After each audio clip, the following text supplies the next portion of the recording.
Welcome back to our channel Education S K J में। तो आज की हमारी वीडियो में हम लेकर आए जो प्राकृतिक संधि थी उसका भाग 1 हम पहले भी कर चुके हैं, जिसमें क्या है स्वर संधि है। आज की हमारी वीडियो में हम लेकर आए हैं व्यंजन संधि। तो चलिए शुरू करते हैं। व्यंजन संधि है क्या? तो सबसे पहले हम इसका जो अर्थ है वो समझेंगे। पद के अंदर व्यंजन का अपने पीछे आने वाले व्यंजन से जो परिवर्तन होता है उसे हम क्या कहते हैं? व्यंजन संधि। तो इससे क्या है, प्राकृतिक भाषा में जो व्यंजन संधि का विस्तृत प्रयोग हमें नहीं मिलता है, तथापि कुछ ही प्रयोग हमें देखने को मिलते हैं, वही हम करेंगे यहाँ पे हमारा जो फर्स्ट प्रयोग है वो हम देखते हैं। उसमें क्या दिया है? पद के अंतिम मकार को अनुस्वार होता है। क्या है? पद के अंतिम मकार को क्या कहते हैं हम? क्या हो जाएगा हमारा? पद अनुस्वार हो जाएगा। जैसे जलम है, जलम का जो मैं है अंक की मात्रा लग जाएगा। इसी तरह से एक फलम का ले लेंगे, जलम का एक उदाहरण हो गया। दूसरे में हम करते हैं, यदि पद के अंत में मैं के बाद स्वर आ जाए, क्या आ जाए? पद के अंत में मैं है पहले पद के, और दूसरे में जोड़ अगर आप करते हैं तो दूसरा भी क्या आ जाए? स्वर आ जाए, तो उस मकार के विकल्प में अनुस्वार होता है, यानी कि वहाँ पे क्या हो जाएगा? अनुस्वार हो जाएगा। जैसे कि अयम प्लस में आहू, अयम प्लस में आहू। ठीक है, इसका नेक्स्ट है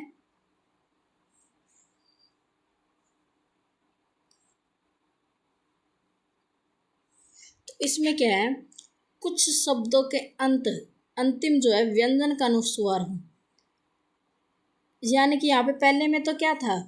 मैं थे। यहाँ पे व्यंजन क्या? अनुस्वार, यानी कि हाफ क्या हो?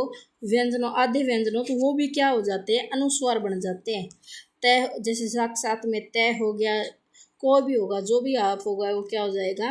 अनुस्वार बन जाएगा। चौथा इसका डे ण अय तथा न के बाद व्यंजन होने पर उन्हें अनुस्वार हो जाता है।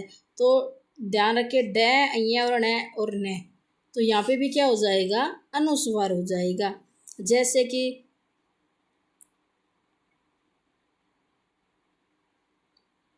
आप देख सकते हो आगे पांचवा है, कुछ शब्दों में अनुस्वार विकल्प के से लोप हो जाता है। लोप यानी कि वह क्या हो जाता है? समाप्त ही हो जाता है। तो आइए देखते हैं।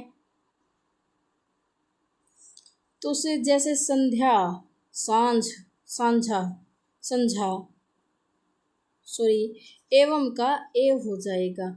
या लोप जैसा एवं, जो एवं था एव बन गया, यहाँ पे एवं नहीं आएगा, क्या? एव बन गया। ठीक है, नेक्स्ट हम करेंगे इसका। जैसे कि हम यहाँ पे देख सकते हैं, विसंति का विसा हो गया। अब छठा इसका सूत्र क्या है? अनुस्वार के बाद वर्ग के किसी,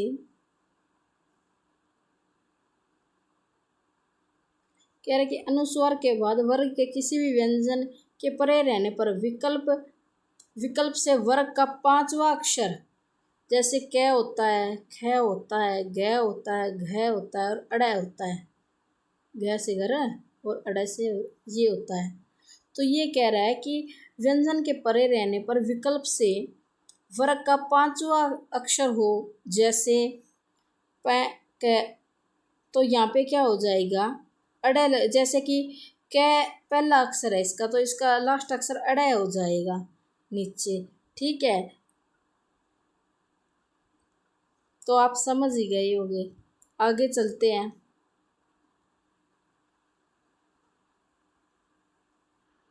इसका अगला सूत्र है, कुछ शब्दों में पदों के बीच मैं का आगम हो जाता है, जैसे इह प्लस में आगम्य, तो इह मागम्य बन गया। ठीक है, तो इस प्रकार से मैं का आगम होना भी क्या है? व्यंजन संधि है।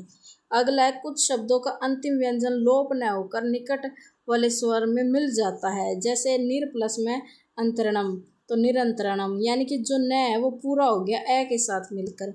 नौवा है, उण प्लस में जो उण और सयादी अण और सु के आगे विकल्प में अनुस्वार का आगम हो जाता है, जैसे कि कौन का कौन हो गया। ठीक है,